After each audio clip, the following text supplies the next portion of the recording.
Hi everyone, Alexa here from the blog theduvallhomestead.com. Today is part 2 of our patio renovation series, and this step was a very important one. Today we're going to talk about how to fix erosion under a concrete slab or any void you have underneath concrete.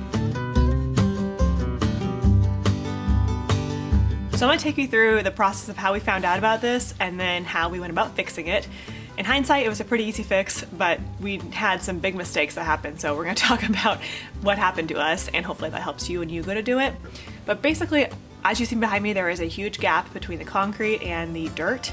This can happen with erosion. There can also be a permanent water source that's causing this. If you have an issue, you need to have that fixed. Obviously, you need to have the source of the problem fixed before you do this step, or else it's just going to happen again. For us, we knew that this was an erosion problem. We had someone come out and talk about this.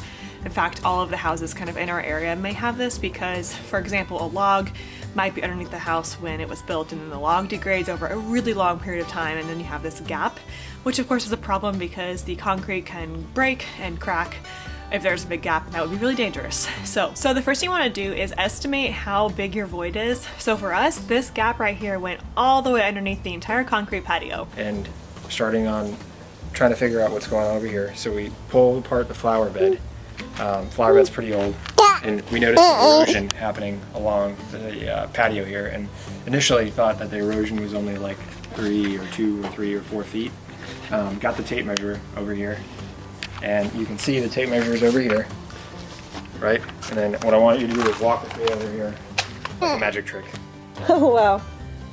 So this whole area is a void right here on the patio slab, and so what we're going to need to do is figure out some way to reinforce it. You want to use chalk to measure and estimate where the void is and how many CPVC pipes you'll need and where to place them. Purchase a secure set polyfoam from the website. Now if you go to the website, they also have great instructions there, so you'll want to watch those as well. I'll link that below. So there's 2 ways of going about doing this. If you can access the void directly, you want to use CPVC piping.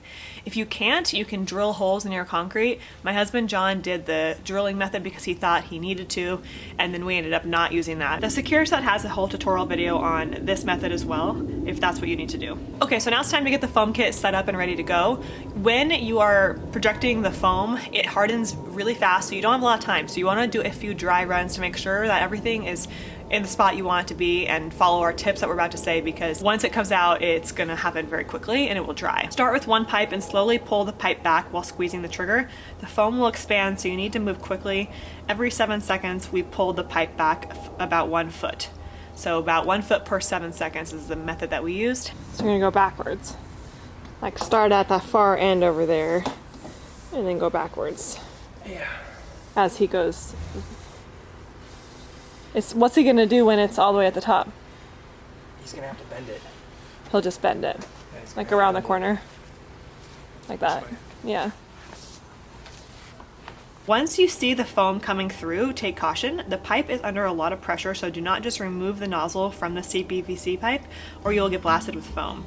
And it will be very difficult to get the foam off your skin and clothing. And we know this because it's what happened to us. So my dad and my husband were doing this together, and once they finished the first pipe, they were changing the nozzle to do the next one, and they didn't wait long enough, and there was still all that pressure built up in the first one, and it sprayed. And that's why our video footage had to stop, because they had to deal with that really fast. It got all over my dad's arm. So it was really bad.